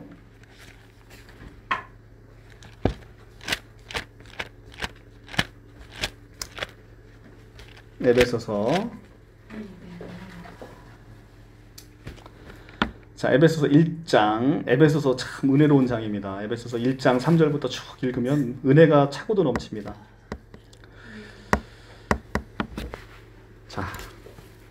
자, 1장 13절. 그 안은 누구 아닙니까? 바로 예수 그리스도. 그냥 안 봐도 그냥 아는 거죠. 우리가 구원받을 처소는 어디밖에 없어요? 예수 그리스도밖에 없지요. 그 안에서 너희도 여기서 너희는 누구예요? 신천지 교인을 얘기하고 있는 게 아니잖아요. 에베소서 1차 수신자가 누굽니까? 에베소 교회 교인들이지 않습니까? 그죠? 에베소 교회 교인들이기 때문에 여기서 너희는 에베소 교회 성도들입니다. 그 안에서 에베소 교회 성도들도 진리의 말씀 곧 에베소 교회 성도들의 구원의 복음을 듣고 그 안에 또한 믿어 약속의 성령으로 인치심을 받았으니. 자, 약속의 성령으로 뭐를 했대요? 인치심을 받았으니 시제 뭡니까? 과거잖아요. 그러니까 에베소 교회 성도들은 이미 인침을 받았다는 것을 사도 바울이 에베소 교인들에게 알려주고 있는 거예요. 너희는 하나님의 보호하심가에 이미 들어와 있다. 그러니까 지금 너희가 환난을 당하여도 너희는 이미 하나님의 소유가 됐고 하나님의 인치심을 받았으니 너희는 그 소망 가운데 이 환난을 거뜬히 이겨가라 라고 얘기를 하는 거예요. 그러니까 하나님의 인치심을 받은 자가 초대교회도 엄청 많았다는 거죠. 이미 14만 4천 명이 차고도 넘친 거예요. 그러니까 이 14만 4천 명을 실제수로 이해하면 지금 이 땅을 살아가고 있는 우리는 단 한 명도 구원받을 자가 없어요. 이미 초대교회부터 맞박에 도장 찍힌 사람들이 너무 많아요. 너무 많아서 우리는 구원받을 수가 없는 거예요. 이 14만 4천을 숫자적으로 이해하면. 아시겠어요? 예. 그러니까 숫자적으로 이해를 하게 되면 아까 어떤 현상이 벌어진다? 14만 4천 명을 채우기 위해서 이것을 선착순으로 100m 달리기 식으로 달려가니까 우리의 모든 삶이 피폐해지는 거예요. 우리의 모든 삶이 거기에 올인함으로 인해서 우리의 삶이 피폐하게 되는 겁니다. 자, 제가 지금 보여드렸어요. 에베소 교인들 인치심을 받은 사람이 있다는 것을. 자, 그래서 우리가 이마에 예수 그리스도의 이름과 하나님의 이름을 이미 받은 자들이잖아요. 그죠? 그래서 우리는 이제는 이 환난 가운데도 안전함을 우리가 볼 수 있는 거예요. 그래서 죽음의 사자가 우리를 넘어가 버리게 되는 것이죠. 그것이 하나님의 인치심의 의미고 하나님의 보호하심의 의미이고 바로 7장에서 얘기하고 있는 그 의미가 바로 그거예요. 지금 6장까지 지금 해달별이 무너지고 막 산과 바위 틈에 숨어가지고 그 아수라장이 되는 틈에서 하나님의 그 진노 앞에서 능히 서 있는 자가 있는데 그 자가 누구냐면 하나님의 인치심을 받은 자. 네, 그 자들이라. 자, 그러면 그 숫자를 세어보니 이스라엘 자손의 각 지파 중에 인치심을 받은 자들 14만 4천이다 라고 얘기를 합니다. 그러면 왜 14만 4천 명이냐? 14만 4천 명이라는 것은 굉장히 놀라운 영적인 의미가 있는 것이죠. 자, 더하기는 우리의 순리를 얘기하고 있는 겁니다. 더하는 것은 그냥 당연히 더하기로 나오는 숫자는 하나님 우리의 인생의 순리를 얘기하고 있는데 곱하기는 달라요. 곱해서 나오는 수는 하나님의 능력을 상징하는 겁니다. 하나님의 능력. 그러니까 하나님의 모든 계획하신 가운데 이룬 능력을 얘기하고 있는 거예요. 우리의 보통의 순리를 뛰어넘는 인간의 수준을 뛰어넘는 하나님의 능력을 상징하고 있는 것이란 말이죠. 그러면 우리가 24장로, 계시록 4장에 나오는 24장로가 누구라고 얘기했어요? 구약의 12지파, 신약의 12제자를 도한 숫자. 24잖아요. 자, 왜 구약에는 야곱의 12지파가 있고 12아들이 있고 왜 신약에는 예수님이 12제자를 뽑았을까요? 왜 하필 그 많은 숫자 중에 13도 아니고 11명도 아니고 왜 12제자를 뽑았고 왜 12지파를 만들었을까요? 왜? 12를 분해해 보시면 3과 4잖아요. 3, 4, 10이에요. 하늘과 땅에 있는 모든 사람들, 선택된 모든 사람의 숫자가 12로 나타나는 거예요. 그게 유대 문화라는 거죠. 그래서 그 12 곱하기 12를 하게 되면 나타나는 숫자가 바로 144라는 거죠. 그래서 14만 4천 명이라는 것은 구약부터 예수 그리스도를 하나님을 믿고 있는 모든 성도들, 신약의 예수 그리스도로 말미암아 형성되어 있는 교회 공동체들, 이들이 바로 12 곱해서 나오는 14만 4천 명이라고 표시가 되고 있는 거예요. 그래서 요한계시록의 끝에 가면 마지막 모든 예수 믿는 사람들이 모아져서 이룩한 성이 무슨 성이에요? 거룩한 성 예루살렘이잖아요. 그 예루살렘의 숫자를 보면 우리가 알 수 있어요. 7장을 끼워치고 계시록 21장으로 한번 넘어가 볼게요. 21장 17절. 21장 12절부터 10절부터 봐야 되겠네요. 10절. 자, 이제는 구약과 신약의 모든 백성들이 완성된 숫자가 나오는데 10절 성령으로 나를 데리고 크고 높은 산으로 올라가 하나님께로부터 하늘에서 내려오는 거룩한 성 예루살렘을 보이니 21장 10절이에요. 거룩한 성 예루살렘을 보이니 자, 하늘로부터 내려오는 거룩한 성 예루살렘을 이제 우리가 보게 되는 겁니다. 그런데 하나님의 영광이 있어 그 성의 빛이 지극히 귀한 보석 같고 벽옥과 수정같이 맑더라. 당연하겠죠. 하나님의 백성이니까 얼마나 아름답겠어요? 크고 높은 성곽이 있고 12문이 있는데 여기 12문이 있잖아요. 12문이 있는데 문에 12천사가 있고 그 문들 위에 이름을 썼는데 이스라엘 자손의 12지파의 이름이 12문에 쓰여 있답니다. 자, 거룩한 성이 있는데 거기 12문이 있는데 그 12문에 쓰여진 이름은 바로 이스라엘 자손 12지파라고 얘기합니다. 구약의 백성들이죠. 그리고 동쪽에 세 문, 북쪽에 세 문, 남쪽에 세 문, 서쪽에 세 문이 있고 그 성의 성곽에 12기초석이 있는데 그 위에 어린 양의 12사도의 12 이름이 있더라. 자, 12기초석에 12사도의 12제자의 이름이 있는 거예요. 신약의 모든 백성으로 대표되는 예수님의 제자. 자, 12로 구성되어 있습니다. 거대한 성 예루살렘이. 그죠? 왜 거대한 성 예루살렘이 12지파와 12제자로 이루어졌습니까? 구약과 신약의 모든 예수 믿고 하나님 믿는 백성들의 총합이니까 12의 이름을 써 있는 거예요. 그러면 이걸 문자적으로 이해하면 24명만 구원받았나요?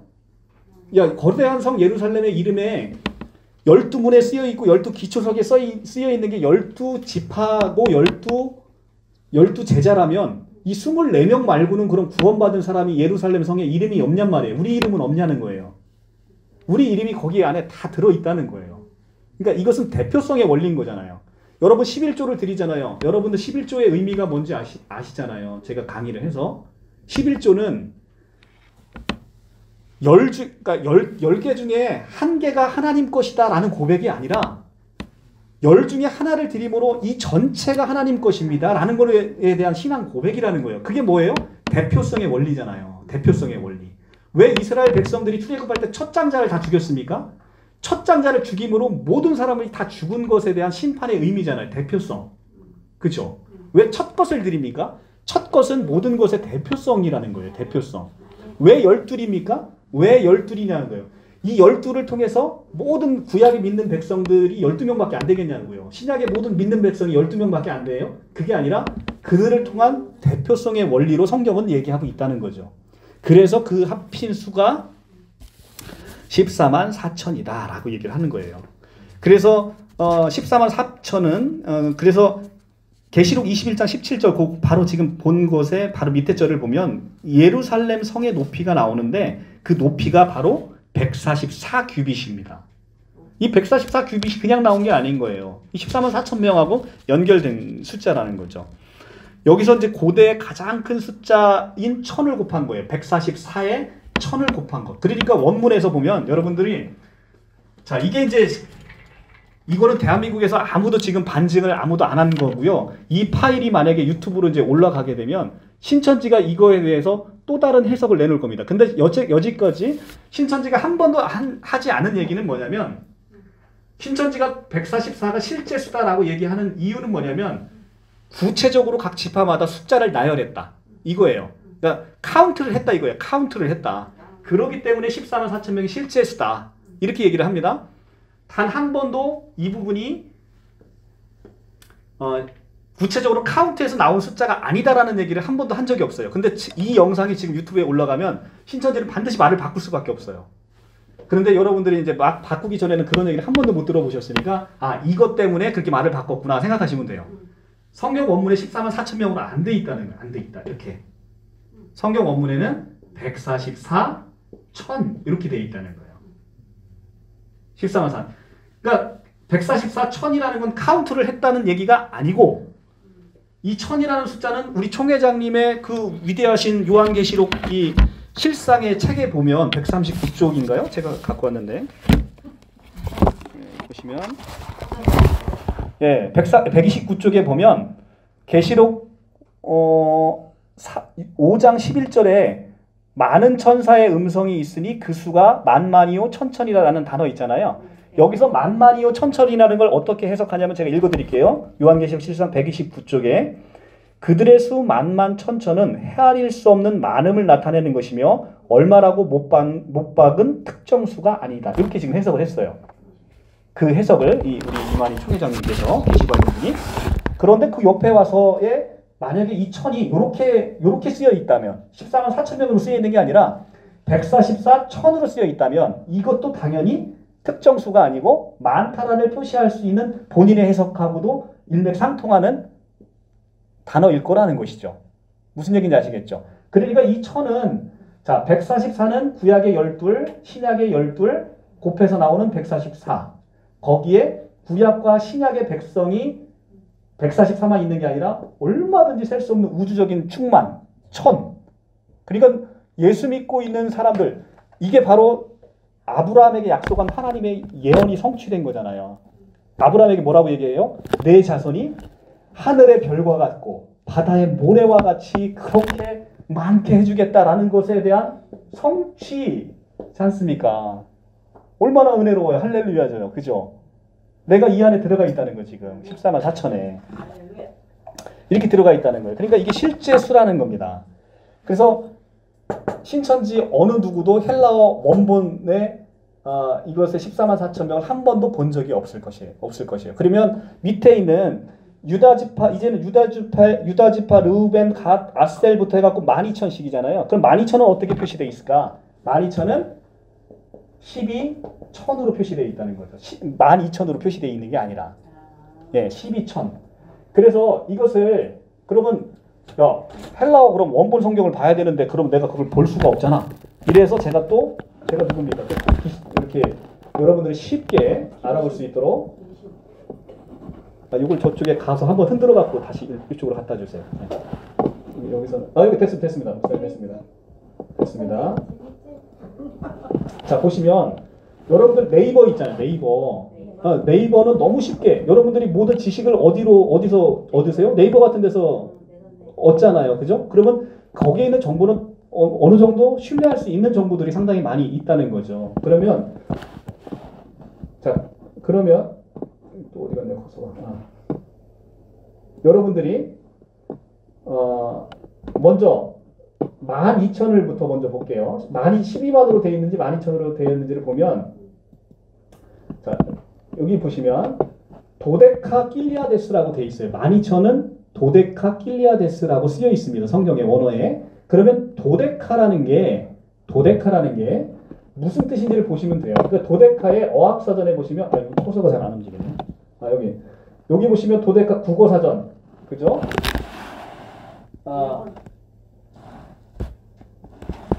여기 지식백과에서 보면 어디 갔어?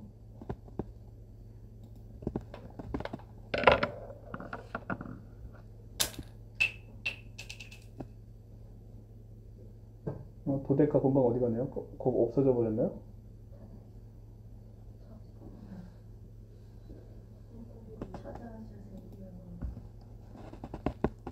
목사님 여기 도데카 한번 쳐주시죠. 도데카를. 뒤로 해버리면. 뒤로? 뭐가 있나요?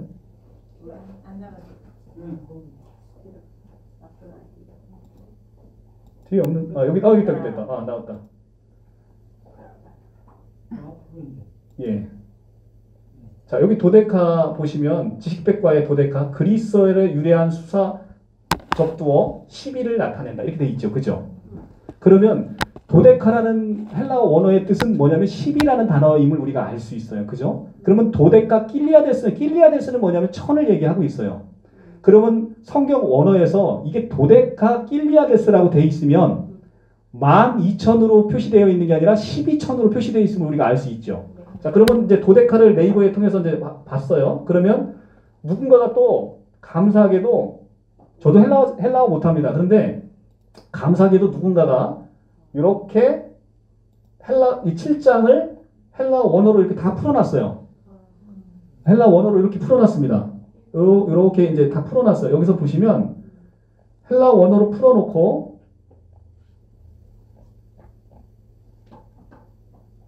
그 밑에다가 이렇게 한글로다가 이렇게 써놨어요. 그러면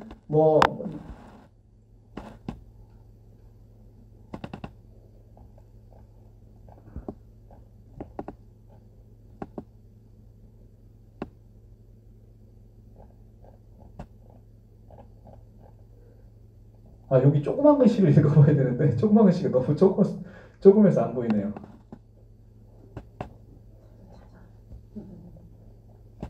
자, 이게 이제 네이버에 어디에 나오냐면요. 여러분 내가 가르쳐 드릴 테니까 보십시오. 이 길리아데스를 치시면 길리아데스가 제가 아까 1000이라고 그랬잖아요. 이 길리아데스가 1000입니다. 이 1000이라는 그 네이버에 가서 길리아데스를 치시면 여기 7장이라는 게 나와요. 7장. 이 7장을 헬라어로 다 풀어놨어요. 그러면 여기 7장에서 보시면 도데카 길리아데스라고 표시되어 있음을 알 수가 있습니다. 그러니까 12,000이 표시되어 있는 게 아니라 12,000으로 표시되어 있다는 거죠. 마찬가지로 14만 4천 명도 헬라어 원어로 보면 아까 144,000으로 되어 있다 그랬잖아요. 그러면 그것이 에카톤 테사라콘타 테사라스 길리아데스라는 단어를 써요. 근데 이렇게 하면 어렵잖아요. 근데 헤카톤이라는 단어가 100이라는 단어예요. 100이라는 단어.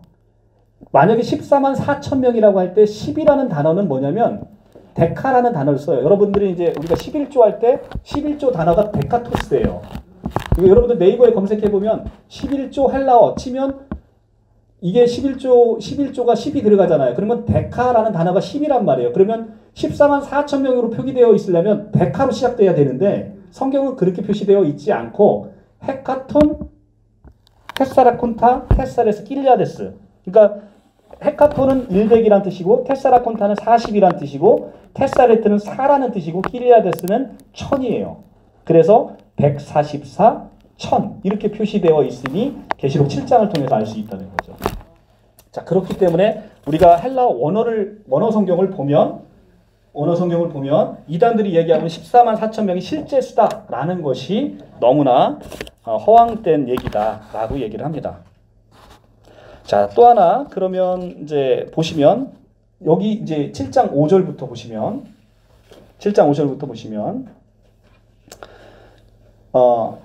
이스라엘의 12지파가 나오는 성경 구절은 창세기 49장과 민수기 1장이에요. 창세기 49장과 민수기 1장 여러분들 집에서 확인해 보시고 여기 있는 지파와 비교를 해 보십시오. 비교를 해보면 달라요. 다릅니다. 민수기 1장은 군사를 계수하는 가운데 12지파 중에서 남자를 뽑습니다. 그것과 비교를 해보면 첫째는 여기 계시록의 7장에는 단지파가 빠졌어요. 단지파가 빠졌고요. 그 다음에 에브라임 지파 대신 요셉 지파가 들어갔어요. 근데 여러분들 보시면 알겠지만 에브라임과 므낫세는 요셉의 아들이에요. 그런데 야곱에 의해서 양자로 드려졌어요. 그러니까 요셉이 들어가면 둘 다 빠져야 되고 므낫세와 에브라임이 빠져야 되고요. 그죠? 에브라임이 빠져야 되고 므낫세가 들어가려면 에브라임이 함께 들어가야 되는 거예요. 그래야 12지파가 맞는 거란 말이죠. 근데 여기는 어떻게 돼 있냐면 에브라임이 빠지고 므낫세가 들어가고 요셉이 들어갔어요. 그러니까 이렇게 쓰는 데는 구약 성경에는 아예 없다는 거예요. 둘이 쓰거나 아니면 요셉을 쓰거나 이렇게 써야지 이 둘이 쓰거나 요셉이 써야 들어가는 것이지 요렇게 둘이 들어가는 케이스는 없다는 거예요. 그런데 지금 계시록 7장은 이것을 섞어놨어요. 막 여기에 놀라운 영적인 의미가 있다는 거죠. 그러니까 레위지파는 구약에서는 레위지파는 항상 빠져요. 자, 야곱의 12아들 중에서 레위지파가 빠지고 이 므낫세와 에브라임이 이렇게 들어가잖아요. 그렇죠. 네, 그렇게 들어가는데 여기서는 레위지파가 들어있어요. 레위지파가 7절에 나오죠. 그죠? 레위지파는 기본적으로 군사에 나갈 수 있어요? 없어요? 못 가요. 그러니까 민수기에는 당연히 빠졌겠죠. 근데 여기는 들어갔다는 거예요. 이것에 놀라운 영적인 의미가 있는데 이것은 계시록의 12지파에서 그 전투할 자를 계수하는 장면인 민수기를 차용해서 하나님의 백성을 설명하는데 단지파를 빼고 요셉의 두 아들 중에서 에브라임과 므낫세가 있는데 그 므낫세는 넣고 에브라임을 뺀 후에 다시 요셉을 넣었어요. 이런 것은 그리고 전투에 나갈 수 없는 레위지파를 넣음으로써 구약의 12지파와 혼돈되는 불규칙한 나열을 했는데 이것은 하나님의 인을 받게 되는 자들은 첫째, 민족적 이스라엘이 아니라 지금 이 땅에서 지상에서 이루어지고 있는 영적인 이스라엘 백성, 참 이스라엘 백성으로 보기 때문에 이것을 섞어놨다는 거예요. 아시겠죠? 이게 이거를 구약의 12지파를 그대로 써놓으면 이것이 이스라엘 백성의 12지파 12,000씩 14만 4천 명이다. 요 따오로 해석하는 이단들이 생겨날까봐 이것을 고의적으로 그렇게 흐트러 놓은 하나님의 놀라운 섭리가 이 안에 있다는 거예요. 그러니까 참 이스라엘 백성을 설명하기 위해서 이게 민족적 이스라엘을 얘기하는 것이 아니라는 겁니다. 세대주의자들이 지금 뭐라고 얘기했어? 이게 민족적 이스라엘이다 라고 주장하고 있는데 그렇지 않다라는 것을 지금 보여주고 있다는 거죠.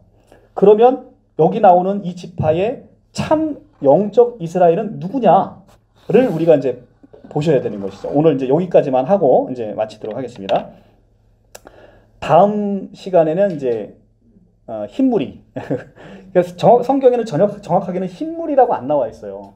흰옷 입은 큰 무리이지 흰무리는 신천지가 만들어낸 용어이죠. 그런데 다음 시간에 어쨌든 흰무리를 하고요. 이번 시간에는 여기까지만 하겠습니다. 근데 우리가 이제 그럼 참 이스라엘, 참 하나님의 백성이 그럼 누구이냐라는 거죠. 첫째, 그리고 여기서 하나 이제 더 고민할 거는 신천지는 숫자는 실제 수라고 얘기합니다. 문자 그대로 봐야 된다는 거예요. 그런데 여기서는 분명하게 그럼 문자 그대로 보면 유다 지파, 루벤, 갓 지파, 아셀 지파 이렇게 만들어서 12,000씩을 만들어야 되는데 또 그것은 그게 아니다. 우리는 또 새 백성으로 돼야 된다라고 해서 이 구약에 이것을 다 무시해버리고 신약에 있는 또 그 12지파를 신천지에 만들었단 말이에요. 그러니까 같은 것을 하나는 영적으로, 하나는 문자적으로 이렇게 보는 오류를 범하고 있다는 것이죠. 그래서 지금 참 이스라엘이라는 것이 이제 성경에서 우리가 어떻게 보는 것이냐. 우리가 이제 이것은 어떤 맥락하고 같이 보는 거냐면 우리가 전도하러 갈 때 그런 얘기 하잖아요. 야, 너는 한국사도 제대로 모르는 놈이 무슨 유대 이스라엘 백성의 역사를 가지고 믿는 신을 믿느냐 이런 얘기 들어보신 적 있죠? 자, 그렇죠. 그런데 성경은 이스라엘 백성들을 통해서 온 인류를 구원하고자 하는 이스라엘의 역사가 아니라 이스라엘 역사를 통해서 하나님의 믿는 백성들의 역사를 설명하고 있는 것이죠. 이제 우리가 이제 그런 설명을 못할 때는 우리가 전도할 때 이제 좀 이렇게 어려움을 겪게 되는 거죠. 로마서 2장 28절 가볼게요. 로마서 2장 28절.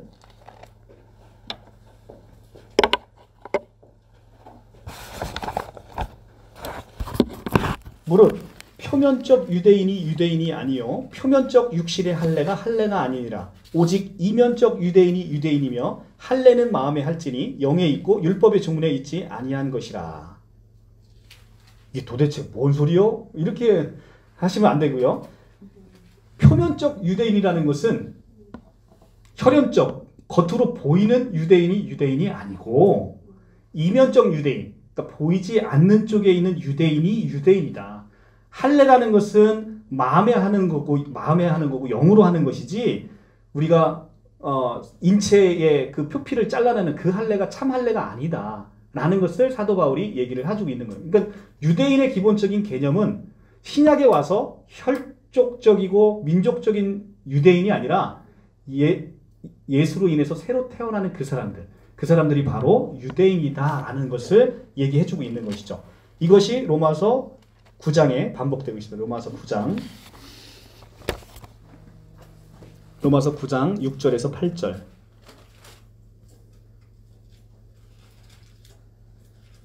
로마서 9장 6절에서 8절. 자, 9장 5절부터 조상들도 그들의 것이요 육신으로 하면 그리스도가 그들에게 나셨으니 그는 만물 위에 계셔서 세세에 찬양받으실 하나님이시라. 아멘. 자, 예수 그리스도가 하나님이시라죠.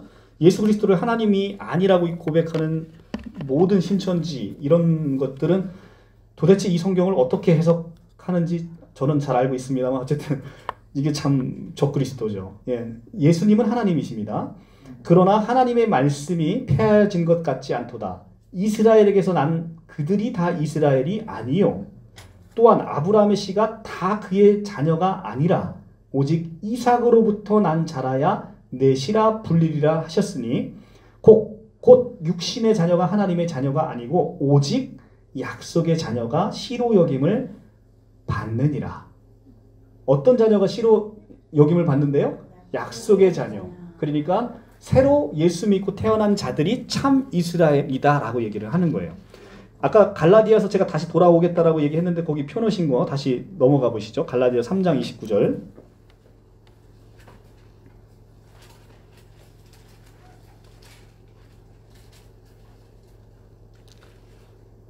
아까는 3장 27절을 봤잖아요. 29절. 너희가 그리스도 것이면 곧 아브라함의 자손이요 약속대로 유업을 이을 자니라. 자, 너희가 그리스도의 것이라면 우리가 누구의 자손이래요? 아브라함의 자손이라는 거예요. 그러니까 영적으로 새로 태어난 사람들의 자녀가 이제는 참 이스라엘로 아까 12,000씩 들어가는 바로 그곳에 들어간다는 것이죠. 그리고 마지막으로 야고보서 1장 1절을 한번 가서 볼게요. 야고보서 1장 1절. 야고보서 1장 1절. 371쪽. 하나님과 주 예수 그리스도의 종 야고보는 흩어져 있는 12지파에 문안하노라. 오, 야고보가 지금 누구한테 문안을 한대요? 12지파에게 문안한대요. 이게 도대체 뭔 소린가? BC 720년에 북이스라엘은 아수르에 의해서 멸망됐어. 다 흩어져 버렸어요. 그러니까 사실상 이미 720년경에 이스라엘은 이스라엘의 12지파는 다 깨져버렸다는 거예요. 없어요. 그리고 그 북이스라엘의 10지파는 이미 사마리아 인도로 돼서 개처럼 취급당하는 뭉개져 버린 민족이 돼버렸다는 거예요. 그런데 그럼에도 지금 야고보가 12지파에 문안한다는 것은 육적인 이스라엘의 12지파에게 문안하는 게 아니라 예수 믿고 새로운 신분을 얻은 참 이스라엘에게 12지파라고 얘기하면서 문안을 하고 있는 것이 지금 보이고 있는 거죠. 그죠? 자, 그러니까 이미 신약 초기에 12지파가 이미 열려 있어요? 열려 있지 않았어요? 이미 열려 있어요. 신약 초기부터. 그러니까 비로소 신천지가 만드는 것이 아니라는 거예요. 12지파는 이미 야고보 사도 때 이미 12지파라고 해서 새롭게 만들어진 지파가 이미 새 이스라엘, 새 하나님의 백성이 이미 만들어져 있고 열려 있다는 거예요. 우리는 그 안에 믿음으로 들어가는 것이고요. 자, 그러니까 계시록 지금 1장, 이제 오늘 마지막 말씀 뵙겠습니다. 계시록 1장에 있는 말씀, 계시록 7장에 있는 말씀은 1장부터 8장까지는 지상에서 전투하고 있는 하나님의 교회가 하나님의 보호하심 속에서 재앙을 통과하고 있는 모습을 보여주고 있고 그 하나님의 백성이 누구인지를 우리에게 지금 알려주고 있는 거예요. 그들이 참 이스라엘이고 하나님의 인치심을 받은 자들이라고 지금 구약의 12, 신약의 12, 144로 지금 상징되는 많은 수가 바로 하나님의 백성이다라는 걸 보여주고 있는 거예요. 그리고 다음 시간부터 계시록 7장 9절에서 17절까지는 다시 셀 수 없는 많은 무리가 나오는데 이들은 지금 천상에서 이미 완성되어 있어서 환난과 고통을 통과한 모습으로 나타나 있는 하늘에 완성된 무리, 이 무리가 흰 무리인 거예요. 이 흰 무리는 14만 4천 명, 이 땅 가운데 있는 14만 4천 명과 같은 무리인 거예요. 14만 4천 명이 바로 흰 무리인 거예요. 그러니까 하나님의 장막이 어디 위에 쳐 있어요? 바로 그 흰 무리 위에 장막을 친다라고 얘기를 하잖아요. 아니 제사장이 높은데 제사장한테는 장막도 안 치고 흰 무리한테만 장막을 치는 게 말이 됩니까? 그렇게 보는 게 아니라는 거예요. 성경은. 7장의 1절부터 8절까지는 이 땅에서 하나님의 군병으로서 이 땅의 환난과 고통, 마귀를 대적해서 살아가고 군사가 되어야 되는 하나님의 군사가 되어야 되는 이 땅을 살아가고 있는 우리에게 주시는 메시지고 그 9절부터 17절까지는 이미 하늘에 완성되어 있는 하늘에 그 아름답게 완성되어 있어서 하나님을 찬양하는 하늘의 교회를 보여주고 있는 그것이 바로 흰물이다라고 얘기를 해주고 있는 것입니다. 그래서 우리는 이 땅 가운데 고통 가운데 살고 있는 14만 4천 명일지라도 이미 요한계시록은 그들을 왕같은 제사장으로 삼아 주셨다라고 계시록 1장 6절에서 얘기하고 있고 그들이 하늘에서 보면 이미 아름다운 모습으로 하나님 앞에서 왕같은 제사장으로서 이미 통치하고 하나님의 모든 좋은 것들을 함께 누리고 있는 모습으로 보여주고 있다는 것이죠. 그러니까 너희가 지금 이 땅 가운데 환난과 고통 가운데 있을지라도 너희가 이것을 보면서 위로받고 견디고 너희에게 주어진 것이 얼마나 큰지를 요한계시록은 계속해서 보여주고 있는 거예요. 그래서 그 당시에 로마로부터 고통받고 있는 이스라엘 백성들에게 참 소망을 사도 요한이 이 계시록을 통해서 보여주고 있다라고 얘기를 하는 겁니다. 이것이 바로 하나님의 은혜인 거죠. 요한계시록은 굉장히 은혜로운 책인 거예요. 이게 심판의 내용만을 팍 부각해서 요한계시록은 무서운 책으로 봐서 아예 거들떠도 안 보려고 하는 기성교회 교인들 그 다음에 기성교회 목사님들에게 있어 상당한 책임이 있는 거죠. 요한계시록은 뜯어보면 뜯어볼수록 저는 이거 요한계시록을 보면서 엄청 은혜 많이 받았어요. 요한계시록 너무너무 은혜롭다라는 겁니다. 자, 오늘도 이 찬양을 같이 오늘 이제 요한계시록의 말씀을 보고 우리가 하나님의 은혜가 얼마나 큰지 우리에게 주어진 은혜가 큰지를 잘 생각해 보시면서 같이 찬양 한 곡 하고 마치도록 하겠습니다.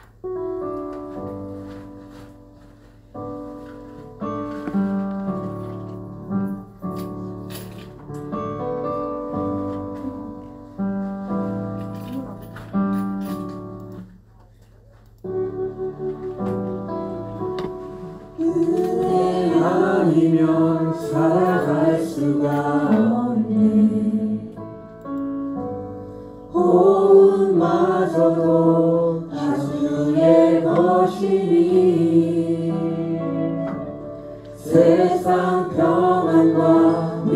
내게 없어도 예수 오직 예수뿐이네.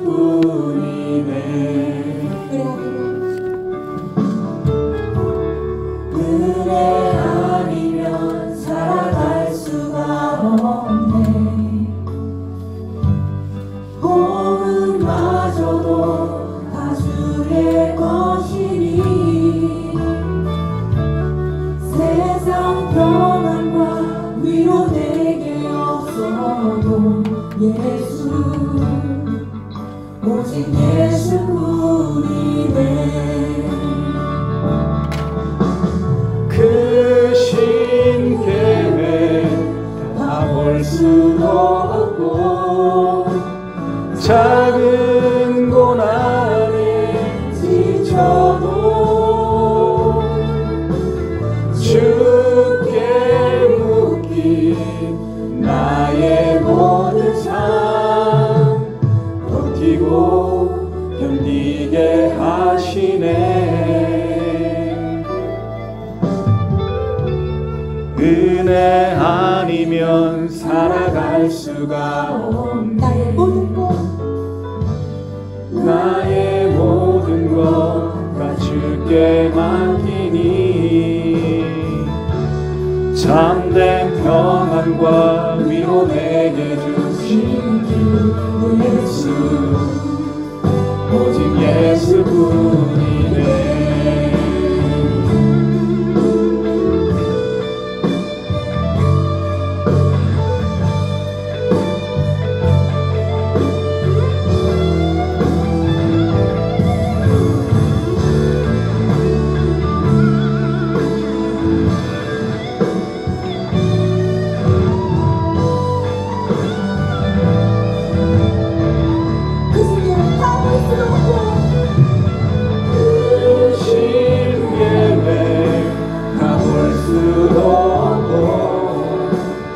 작은 고난에 지쳐도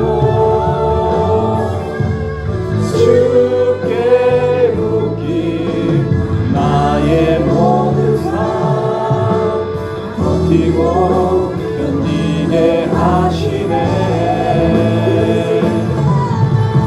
그 신계획 다 볼 수도 없고 작은 고난에 지쳐도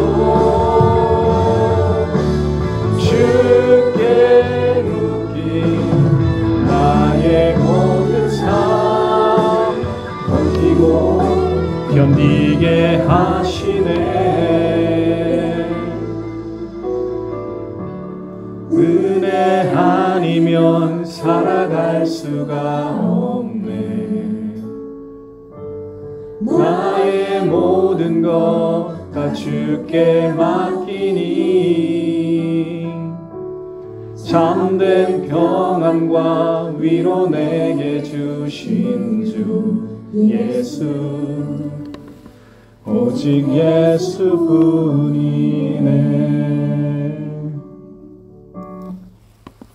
네, 기도하고 마치겠습니다.